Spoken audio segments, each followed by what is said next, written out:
ketiga, tahap implementasi perubahan.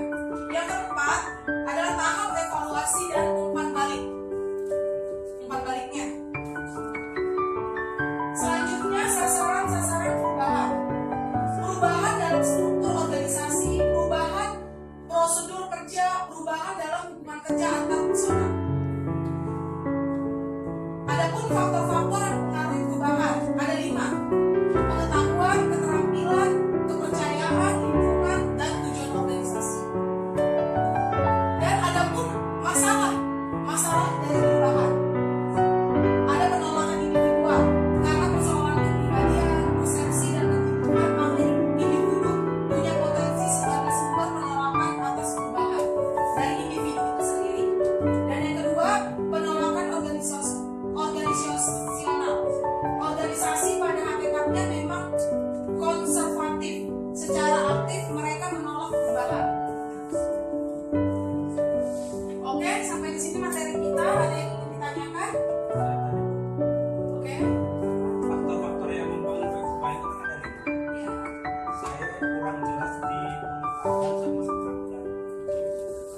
Oke. Yang pertama tentang pengetahuan.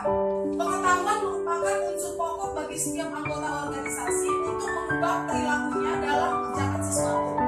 Dan yang kedua ada keterampilan.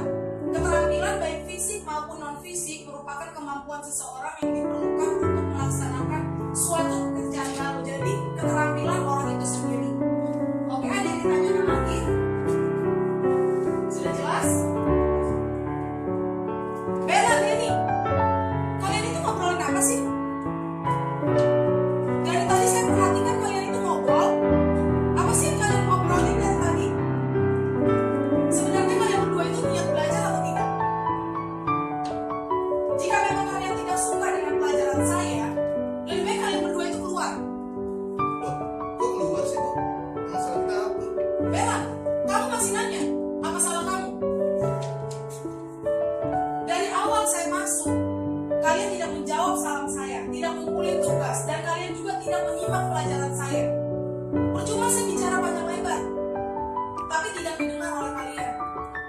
Kalian itu tujuannya datang ke sini, ke kampus ini untuk apa? Untuk belajar atau untuk ngobrol? Coba kalian introspeksi diri kalian masing-masing.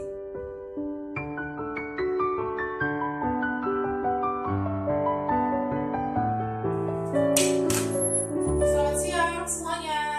Ya, Bu.